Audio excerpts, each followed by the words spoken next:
Hello friend, आप सभी का मैं स्वागत करता हूं। ओ लेवल एग्ज़ाम पास करने के लिए हम पढ़ रहे हैं एज ए सब्जेक्ट के रूप में पाइथन। पिछले वीडियो में हमने पढ़ा था कि सॉफ्टवेयर की हमें क्यों ज़रूरत पड़ती है। उसी क्रम में हम आगे बढ़ते हैं। सपोज दैट अभी तक हम अपने ऑर्गेनाइजेशन का सभी रिकॉर्ड जो है मैनुअल मेंटेन करते थे। आपका ऑर्गेनाइजेशन कोई मेडिकल शॉप हो सकता है, आपका ऑर्गेनाइजेशन कपड़े की दुकान हो सकती है, आपका ऑर्गेनाइजेशन कोई मेडिकल कॉलेज, कुछ भी हो सकता है। आपने यह अंतिम निर्णय ले लिया कि आप सॉफ्टवेयर डेवलपमेंट करवाएंगे। अपनी सारी सूचना को मैनुअल मेंटेन करने के बजाय आप कंप्यूटर पे मेंटेन करेंगे। इसी क्रम में आप अंतिम निर्णय लेकर अपने ऑर्गेनाइजेशन के लिए सॉफ्टवेयर डेवलपमेंट करवाने के लिए घर से निकलते हैं। और जैसे ही आप घर से निकलते हैं, अपनी समस्या को लेके आप देखते हैं, आप अपनी समस्या जब आईटी कंसल्टेंसी सॉफ्टवेयर कंसल्टेंसी के पास रखते हैं तो वह आपकी समस्या जो सॉफ्टवेयर बनवाने की है वो आईटी कंपनी के लिए एक प्रोजेक्ट के रूप में मिलता है। जैसे ही प्रोजेक्ट के रूप में मिलेगा, सॉफ्टवेयर इंजीनियरिंग के रूल्स और रेगुलेशन उस पर अप्लाई करना पड़ेगा आईटी इंडस्ट्री द्वारा, और वहाँ के कुछ एम्प्लॉइयों की एक्टिविटी प्रारंभ हो जाएगी। यहाँ पे हम चूँकि ओ लेवल का एग्ज़ाम पास करने के लिए हम अपने बैकग्राउंड को मेंटेन कर रहे हैं। हम इसलिए मेंटेन कर रहे हैं कि जब हम पाइथन की प्रोग्रामिंग प्रारंभ करेंगे, उसमें हम कमांड और प्रोग्राम लिखेंगे, हमारे अंदर किसी प्रकार का कोई डाउट न रहे कि हम प्रोग्रामिंग क्यों कर रहे हैं, इसका क्या पर्पज है, इसका क्या उद्देश्य है। सपोज दैट एक बंदे ने यह निर्णय लेके आईटी कंपनी के पास पहुंच गया। एक छोटे से सॉफ्टवेयर का मैं उदाहरण लेता हूं। उसने ये कहा कि सर, हम एक ऐसा सॉफ्टवेयर चाहते हैं कि उसमें कोई छोटा सा नंबर, एनी नंबर कोई इनपुट करे तो हमें मैसेज आ जाए कि आपका डाला हुआ नंबर इवन नंबर है या ऑड नंबर है। सपोज दैट हम छोटे से प्रोजेक्ट पे काम करते हैं, यही हमारा प्रोजेक्ट हो गया। बंदे ने कहा कि सर, हम कोई ऐसा सॉफ्टवेयर चाहते हैं कि उसमें कोई नंबर डाले, कोई भी एक नंबर इनपुट करे और मैसेज के रूप में हमें बता दे कि वह इवन नंबर है या ऑड नंबर है। इसी क्रम में दोस्तों, जैसे ही यह प्रोजेक्ट सॉफ्टवेयर इंडस्ट्री को मिलेगा, आईटी कंपनी को मिलेगा, या कोई ऐसा बंदा जिसके अंदर स्किल है सॉफ्टवेयर डेवलपमेंट करने की, उसके अंदर क्षमता है, वह सॉफ्टवेयर इंजीनियरिंग के पढ़े हुए सारे प्रोसेस को फॉलो करेगा। प्रोसेस में आप देख रहे हैं, the software engineering process consist of activity for managing the creation of software including requirement collection, analysis, design, coding, testing and maintenance. जैसे ही उसके पास ये कोई प्रोजेक्ट मिलेगा तो उसके अंदर एक एक्टिविटी प्रारंभ हो जाएगी, managing the creation of software. वह सॉफ्टवेयर को क्रिएट करने के लिए मैनेजमेंट करना शुरू कर देगा, including requirement collection. Software engineer जो भी डेवलपमेंट करता होगा, वह आपकी रिक्वायरमेंट के मुताबिक आप ही से सूचना कलेक्ट करेगा, और उस सूचना को कलेक्ट करने के बाद एनालिसिस करेगा, एनालिसिस करने के बाद डिज़ाइन करेगा, डिज़ाइन करने के बाद कोडिंग करेगा। जैसे ही कोडिंग की स्थिति आएगी, आपको एक प्रोग्रामिंग लैंग्वेज की ज़रूरत पड़ जाएगी। प्रोग्रामिंग लैंग्वेज के माध्यम से आप कोडिंग करेंगे। कोडिंग करने के बाद आपका सॉफ्टवेयर लगभग तैयार हो जाएगा। उस सॉफ्टवेयर को आप टेस्टिंग करेंगे, क्या यूज़र ने जो रिक्वायरमेंट रखा था, क्या उसके मुताबिक आपने डेवलपमेंट किया है, उसकी रिक्वायरमेंट क्या थी, आपने क्या डेवलप किया है। इसका वेरीफाई करने के बाद उसमें डिफरेंट वैल्यू डाल के हम ये चेक करेंगे कि आपका सॉफ्टवेयर हैंग तो नहीं कर रहा है। यदि ऐसी स्थिति आती है कि आपका सॉफ्टवेयर एरर मार रहा है या किसी प्रकार की समस्या हो रही है, हैंग कर रहा है, तो आप अपने सॉफ्टवेयर में फिर से चेंजेस करके कंप्लीट सॉफ्टवेयर डेवलपमेंट करने के प्रयास करेंगे। टेस्टिंग के बाद ही आप मार्केट में लॉन्च करेंगे। एंड मेंटेनेंस, इसकी फर्दर ज़रूरत आपके नीड के अनुसार पड़ती रहेगी। हम एक बार दोबारा समझ लेते हैं। इंक्लूडिंग रिक्वायरमेंट कलेक्शन, अर्थात जिसने सॉफ्टवेयर बनवाने के लिए आया उसकी रिक्वायरमेंट को हमने समझा, उसी से रिक्वायरमेंट के अनुसार उसी व्यक्ति से हमने उस इंफॉर्मेशन कलेक्ट किया, उस इंफॉर्मेशन को हमने एनालिसिस किया कि किस तरह से हमको आगे प्रोसेस को फॉलो करना है, डिजाइन करना है, कोडिंग करना है, टेस्टिंग करना है एंड फर्दर मेंटेनेंस करना है। अब बात आती है, हमने सारे प्रोसेस को समझ लिया तो हम अब सॉफ्टवेयर डेवलपमेंट करेंगे तो हम किस प्रोसेस को फॉलो करेंगे। देखिए, सॉफ्टवेयर इंजीनियरिंग में कुछ रूल्स हैं। बीटेक, एमसीए और बीसीए में software engineering as a subject के रूप में पढ़ाया जाता है, या यहाँ पे हम केवल यह समझने के लिए, अपना मेंटल रूप से प्रिपेयर होने के लिए हम केवल थोड़ा सा डिस्कस करेंगे। ये ओ लेवल के एग्जाम के लिए ज़रूरी नहीं है। Types of software process model: waterfall model, increment model, red model, eagle model, spiral model, prototype model. Waterfall सभी पे हम डिस्कस नहीं करेंगे, इसकी आवश्यकता नहीं है, क्योंकि हमें एक अच्छा खासा बैकग्राउंड मेंटेन करना है, इसलिए हम डिस्कस कर रहे हैं वाटरफॉल मॉडल और स्पाइरल मॉडल। स्पाइरल मॉडल सभी मॉडलों में बेस्ट माना जाता है। वाटरफॉल मॉडल के माध्यम से ये मॉडल ये है कि आप इनके प्रोसेस को फॉलो करके सॉफ्टवेयर स्टेप बाय स्टेप बढ़ते जाएंगे और इसी के मुताबिक आप अपना सॉफ्टवेयर डेवलपमेंट करेंगे। वाटरफॉल मॉडल आपका सबसे सरल मॉडल माना जाता है। इसके माध्यम से अगर आप कोई प्रोजेक्ट पे काम करेंगे, उसमें एक रिस्क आएगा, अगर किसी भी मॉड्यूल पे आपका कोई भी कोडिंग या कोई भी डिजाइन काम नहीं करता है तो उसका प्रभाव पूरे कोडिंग पे पड़ेगा, अर्थात आपका किया धरा सब बेकार हो जाएगा। स्पाइरल मॉडल ये माना जाता है आप अपने प्रोजेक्ट को कई भागों में, मॉड्यूलों में तोड़ देंगे और हर मॉड्यूल के लिए अलग अलग प्रोग्रामिंग करेंगे और उस मॉड्यूल में किए गए प्रोग्रामिंग का किसी दूसरे मॉड्यूल पर इफेक्ट नहीं पड़ेगा। सॉरी, जिस मॉड्यूल में जिस प्रकार की कोई कमियां आएगी, एरर आएगा, बग आएगा, हम उसको सॉल्व करके हम प्रोजेक्ट को कंटिन्यू कर लेंगे। अर्थात आपके पूरे प्रोजेक्ट पे थोड़े सी मॉड्यूल में कहीं भी कमी आने पे उसको हम रिड्यूस करके पूरे अपने इफर्ट को बचा लेंगे। आगे बढ़ते हैं। सॉफ्टवेयर प्रोसेस मॉडल को हम थोड़ा सा उदाहरण कक्षा 10 और 11th में आपने पढ़ा होगा केमिस्ट्री में। क्रिस्टलीकरण, आपके पास कोई विलेन है, उसको हम पृथक्करण करना चाहते हैं, कई विधियां हैं, वाष्पीकरण विधि है, शीतलन विधि है, इसके अलावा अन्य विधियां भी हैं। जिस प्रकार एक मिश्रण का हम क्रिस्टलीकरण करने के लिए भिन्न भिन्न विधियों का प्रयोग करते हैं, ठीक उसी प्रकार हम सॉफ्टवेयर इंजीनियरिंग में सॉफ्टवेयर डेवलप करने के लिए सॉफ्टवेयर प्रोसेस मॉडल का प्रयोग करते हैं। एक ही सॉफ्टवेयर को डेवलपमेंट करने के लिए हम कई प्रोसेस मॉडल के किसी भी मॉडल के माध्यम से अपना सॉफ्टवेयर डेवलपमेंट कर सकते हैं। एल्गोरिथम की बात करें दोस्तों, a set of rules that must be follow when solving a particular problem. अर्थात आपकी जो समस्या है, आपका जो प्रोजेक्ट है, आपको एक चुनौती के रूप में मिला है, तो एल्गोरिथम ये आपको स्टेप बाय स्टेप सोल्यूशन देता है कि आप उस समस्या को, उसकी डिजाइन को कैसे एनालिसिस करेंगे। ये आपके सूचना इंफॉर्मेशन के बाद आपका एनालिसिस करना यहाँ से प्रारंभ हो जाएगा कि हम a set of rule that must be followed when solving a particular problem. Problem क्या है? हमारे पास एक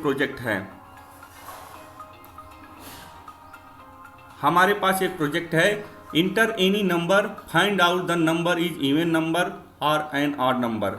अर्थात हमारा एक प्रोजेक्ट पे काम करना है जिसमें एक छोटा सा सॉफ्टवेयर बनाना है कि यदि हम कोई नंबर डालें, इनपुट करें, तो वो आउटपुट के रूप में हमें मैसेज दे कि आपका डाला गया नंबर इवन नंबर है या ऑड नंबर है। पहला स्टेप, इनपुट एनी नंबर। हम उसे एक ऐसा इन्वायरमेंट देंगे कि यूजर अपना जो है कोई भी एक नंबर इनपुट कर सके। दूसरे स्टेप में हम बैक एंड में चेक करेंगे कि कंडीशन चेक करेंगे। आप अच्छी तरह जानते हैं, हाई स्कूल इंटर पास कर चुके हैं, ओ लेवल एग्जाम आपको समझाने की ज़रूरत नहीं है। आप कितनी स्किल है तो हम मान के चलते हैं आप 12th लेवल पास हैं। आप कंडीशन चेक करेंगे, कोई भी एक नंबर होगा, आप उससे अगर डिवाइड करेंगे, 2 से डिवाइड करेंगे, यदि उसका रिमाइंडर 0 पाया जाता है तो जाहिर सी बात है वह नंबर इवन नंबर होगा और उसी समय हम अपना मैसेज उसके स्क्रीन पर डिस्प्ले कर देंगे, your number is even number. यदि उसका रिमाइंडर, यदि उसके द्वारा डाले गए कोई भी वैल्यू को 2 से डिवाइड करने पर उसका रिमाइंडर 0 के बराबर नहीं आता है तो 100% वो डाला गया नंबर ऑड नंबर होगा। इस प्रकार हम एनालिसिस कर लिए कि पूरे प्रोजेक्ट को एनालिसिस कर लिए कि हम किस तरह से अपनी लॉजिक को लगाएंगे। अब हमें ज़रूरत पड़ेगी इन स्टेप 1, 2, 3, 4 जो चारों स्टेप हैं उसको हम प्रोग्रामिंग के माध्यम से कैसे प्रोग्राम लिखें, किसी एक प्रोग्रामिंग लैंग्वेज के माध्यम से हम उसे कैसे लिखें। अब यहाँ पे हम पढ़ रहे हैं पाइथन प्रोग्रामिंग के लिए, हम अपना बैकग्राउंड तैयार कर रहे हैं। उसी क्रम में हम आगे बढ़ते हैं, प्रोग्राम के बारे में थोड़ा सा डिस्कस करते हैं। An order set of instruction or commands to be executed by the computer is called a program. अर्थात एक सेट ऑफ इंस्ट्रक्शन जो भी हम एनालिसिस ऊपर किए हैं, स्टेप 1, स्टेप 2, स्टेप 3, स्टेप 4 में हम उसको प्रोग्राम के माध्यम से अपना इंस्ट्रक्शन बना के हम प्रोग्रामिंग करेंगे। ये set of order set of instruction अर्थात स्टेप 1, स्टेप 2, स्टेप 3, स्टेप 4 ये आपका सेट ऑफ इंस्ट्रक्शन हो जाएगा एंड कमांड हो जाएगा। To be executed by a computer is called a program. नीचे का पैराग्राफ पढ़ेंगे, the language use to specify अर्थात ऐसी भाषा जिसका प्रयोग हम करते हैं दो set of instruction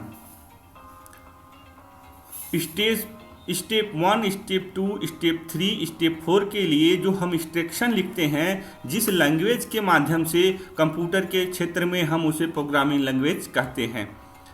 Python, C++, Java, ETC जितने भी प्रोग्रामिंग लैंग्वेज है वो आपकी प्रोग्रामिंग कैटेगरी में आती है, जो आपको यह सुविधा देती है कि आप अपना इंस्ट्रक्शन जो एनालिसिस किए हैं, प्रोजेक्ट को एनालिसिस किए हैं, वह इंस्ट्रक्शन किस तरह से आप इम्प्लीमेंट करेंगे, किस तरह से लिखेंगे। अब बात आती है पाइथन की। अब आज हम पहुंचते हैं introduction of Python. Python is an interpreted object-oriented open source high-level programming language. It is a very popular and easy to learn programming language created by Guido van Rossum in 1991. Python is an interpreted. ये आपके code और instruction को directly क्या करता है, execute करा देता है। इंटरप्रेटेड के बारे में हम अभी डिस्कस करेंगे। ऑब्जेक्ट ओरिएंटेड के बारे में हम यहाँ पे डिस्कस नहीं करेंगे क्योंकि ये ऊप्स का कॉन्सेप्ट है, पूरा का पूरा एक बुक होती है। अगर आप बीटेक, एमटेक, BCA, MCA आदि करते हैं तो आपको एज ए सब्जेक्ट के रूप में, एक सब्जेक्ट के रूप में पढ़ा जाता है ऊप्स कॉन्सेप्ट के नाम में। ओपन सोर्स का मतलब है गाइडो वन रूजम साहब ने आपको एक खुली चुनौती दी है। अगर आपके अंदर स्किल है, आपके अंदर क्रिएटिविटी है तो आप हमारे सॉफ्टवेयर को मॉडिफाई कर सकते हैं और अपने अनुसार उसे डेवलपमेंट कर सकते हैं। हाई लेवल प्रोग्रामिंग का आप सीधा यह अभिप्राय है कि ऐसी भाषा, प्रोग्रामिंग की ऐसी भाषा जिसके लिखने के लिए हमें बाइनरी नंबर की आवश्यकता नहीं होती है, वो सारी language high level programming language में आती हैं। जैसे हिंदी, इंग्लिश, मराठी, उर्दू, पंजाबी, ये सब आपकी हाई लेवल प्रोग्रामिंग लैंग्वेज है। हाई लेवल प्रोग्रामिंग लैंग्वेज की मदद से, इंग्लिश लैंग्वेज की मदद से हम प्रोग्रामिंग लैंग्वेज लिखते हैं। It is a very popular, definitely इसमें कोई संदेह नहीं है। 20 साल तक IT क्षेत्र में जावा का बादशाहत रहा। उस जावा को पाइथन ने पॉपुलरिटी के क्षेत्र में पहला स्थान प्राप्त कर चुका है। And easy to learn programming language 5, 6, 7, 8 लगभग प्रोग्रामिंग लैंग्वेज का अनुभव होने के बाद मैं कह सकता हूँ it is easy to learn programming language created by Guido van Rossum. It is an interpreted आपको इन्वायरमेंट प्रदान करता है। ऑब्जेक्ट ओरिएंटेड के बारे में हम डिस्कस नहीं करेंगे। ओपन सोर्स का सीधा अभिप्राय है कि गाइडो वन रूजम साहब आपके लिए खुली चुनौती दिए हैं कि आपके अंदर स्किल है, आपके अंदर स्टेमिना है, आपके अंदर क्रिएटिविटी है तो आप सॉफ्टवेयर को मॉडिफाई कर सकते हैं, उसकी क्वालिटी को इन्हेंस कर सकते हैं। हाई लेवल प्रोग्रामिंग लैंग्वेज मैंने कह दिया, जो भी प्रोग्रामिंग लैंग्वेज आप बाइनरी नंबर के अलावा लिखते हैं वो सब क्या है, वो सारी भाषाएं आपको क्या कहलाती हैं, high level programming language. It is a very popular and easy to learn programming language. Python is an interpreter के बारे में हम समझते हैं। इंटरप्रेटर क्या है, आपको एक इन्वायरमेंट गाइडो वैन रूजम साहब ने पाइथन का आविष्कार करने के बाद आपको एक इन्वायरमेंट प्रदान किए अपनी क्रिएटिविटी, अपनी प्रतिभा को प्रदर्शित करने के लिए। अगर आपके अंदर क्रिएटिविटी है, स्किल है, अच्छी खासी पाइथन प्रोग्रामिंग की जानकारी है, तो पाइथन प्रोग्रामिंग पढ़ने के बाद आप अपनी स्किल को डेवलपमेंट कर सकते हैं इंटरप्रेटेड के बाद।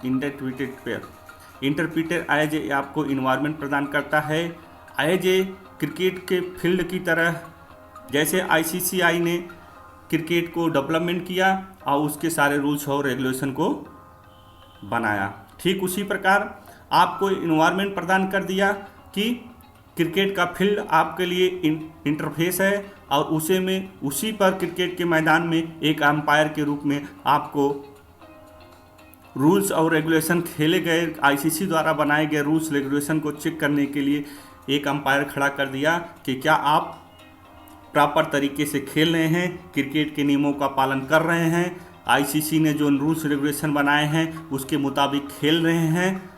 ठीक उसी प्रकार गाइडो वैन रूजम साहब ने जब पाइथन को डेवलपमेंट किया तो इंटरप्रेटर को एज ए कैप्टन के रूप में आपको दे दिया कि क्या आप ऑब्जेक्ट ओरिएंटेड प्रोग्रामिंग के कॉन्सेप्ट को फॉलो करके लिख रहे हैं, पहले के कुछ प्रोग्रामिंग और कमांड हैं क्या उनको फॉलो प्रॉपर वे में कर रहे हैं, अपनी प्रोग्रामिंग को प्रॉपर तरीके से लिख रहे हैं। ये आपका इंटरप्रेटर सब चेक करेगा। जब सारे नियमों को आप प्रॉपर तरीके से फॉलो करके अपनी प्रोग्रामिंग करेंगे तब इंटरप्रेटर आपके प्रोग्राम को एग्जीक्यूट कराएगा। इंटरप्रेटर एज ए क्रिकेट के क्षेत्र में अंपायर है और क्रिकेट के मैदान में की तरह आपके लिए इन्वायरमेंट प्रदान करता है अपनी स्किल को मुताबिक सॉफ्टवेयर डेवलपमेंट करने के लिए। It is use in A variety of field, जाहिर सी बात है ये भिन्न भिन्न क्षेत्रों में इसका उपयोग किया जा रहा है। सॉफ्टवेयर डेवलपमेंट के क्षेत्र में, वेब एप्लीकेशन के डेवलपमेंट के क्षेत्र में, साइंटिफिक कंप्यूटिंग आदि भिन्न भिन्न क्षेत्रों में इसका उपयोग किया जा रहा है।